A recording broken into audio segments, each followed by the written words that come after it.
अरे बच्चों, आज हम उर्दू पढ़ेंगे जमात हश्तुम। जमात हश्तुम में आज हम 5वीं नज़म है मज़दूर की बांसुरी। मज़दूर की बांसुरी में आज हम पहला हिस्सा पढ़ेंगे, यानी मज़दूर की बांसुरी के लिखने वाले शायर कौन है? मीर कासिम अली जमील मुजहरी। तुलबा क्या करना है, ये अच्छी तरह पैराग्राफ सुनो गौर से और इसके सवालात के जवाब ओरली देना रहता, ज़ुबानी। पढ़िए, सोचिए और बोलिए। बच्चों, तुमने देखा होगा कि शहर और गांव में सड़कें बनती हैं। तुलबा, आप लोग देखे कि शहर और गांव में क्या बनी रहती? सड़कें बनती है, इमारतें तामीर की जाती है। इन सारे मकामात पर कुछ लोग काम करते हैं। हम आने जाने हम लोग नकल कर रहे हैं, किस पर करते हैं हम लोग नकल? रोडों पे यानी सड़कों पे। और हम जहाँ पर मुकाम रहते हो क्या है? घर है या इमारतें रहते। सुबह से शाम तक मिट्टी उठाए हुए ज़मीन से सब्बल से ज़मीन खोदते हुए नज़र आते हैं। मज़दूर क्या करते हैं? सुबह से शाम तक सब्बल से ज़मीन खोदते हुए मज़दूरी करते हैं। ऐसे लोग जो यौम उजरत पर काम करते हैं मज़दूर कहलाते हैं। यानी ऐसे शख्स है जो मज़दूर, जैसे यौम उजरत पर, यानी हम जो काम करने के बाद उनको पैसे दिए जाते हैं उसको यौम उजरत कहते हैं। अंग्रेज़ी में इन्हें लेबर कहा जाता है। अंग्रेज़ी में इन्हें क्या कहते हैं? लेबर। मज़दूरों के बगैर समाज या मुल्क में कोई चीज़ तामीर नहीं की जा सकती। दुनिया में ऐसी चीज़ है जो मज़दूर के बगैर एक बिल्डिंग भी नहीं बना सकती, या सड़क भी नहीं बना जा सकती, या कोई सी इमारत भी तामीर नहीं कर सकती। किसके बगैर? मज़दूरों के बगैर। तो इनकी इज़्ज़त करना बहुत ज़रूरी है।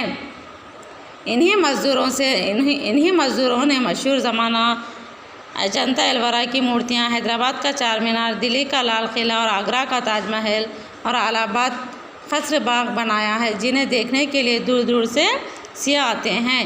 क़दीम इमारतें जैसे चार मीनार, ताजमहल और हैदराबाद का चार मीनार, लाल किला, दिल्ली का आगरा, ये तमाम कौन बनाए?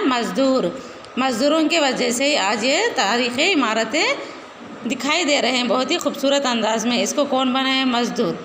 इसलिए हमें चाहिए कि इन मज़दूरों का एहतराम करें। इसलिए हम तमाम लोगों को चाहिए कि इनकी इज़्ज़त करना। और बक़ौल शायर, मुसलसल काम करने के बाद ये इमारतें मुकम्मल हुए हैं, इसलिए हमें इन तमाम मज़दूरों की इज़्ज़त करना ज़रूरी है। इसलिए शायर क्या करे? इनके तारीफ़ के लिए अशार लिखे। इन हाथों की ताज़ीम करो, इन हाथों की तकरीम करो, दुनिया के चलाने वाले इन हाथों को तस्लीम करो। कौन लिखे? शायर इनके नज़म लिखे। इसी तरह मदा यानी सबक का अहम मकसद क्या है?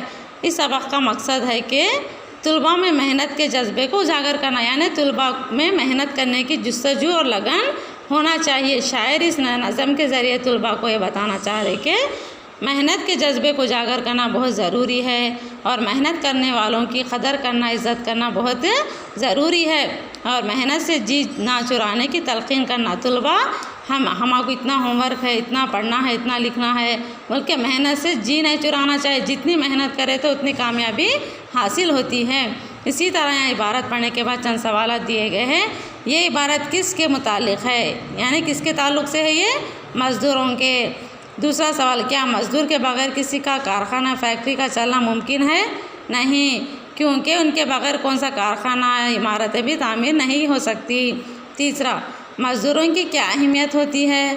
कि मज़दूर की ये अहमियत है कि दुनिया में इनके बगैर कौन से भी काम मुकम्मल नहीं हो। जैसे क़दीम इमारतें, घर, रोड वग़ैरह बनाने के लिए, काम करने के लिए मज़दूरों की बहुत ही अहमियत और ज़रूरत होती है। इसलिए दुनिया में मज़दूरों की बहुत इज़्ज़त की जाती है। माख़ज़ ये नज़म जमील मुजहरी की है। ये नज़म कौन लिखे? जमील मुजहरी के मजमे कलाम फ़िक्र जमील से ली गई है। आज हम इस नज़म का पहला हिस्सा मुकम्मल हो चुका है। कल इंशाअल्लाह इसका दूसरा हिस्सा पढ़ेंगे।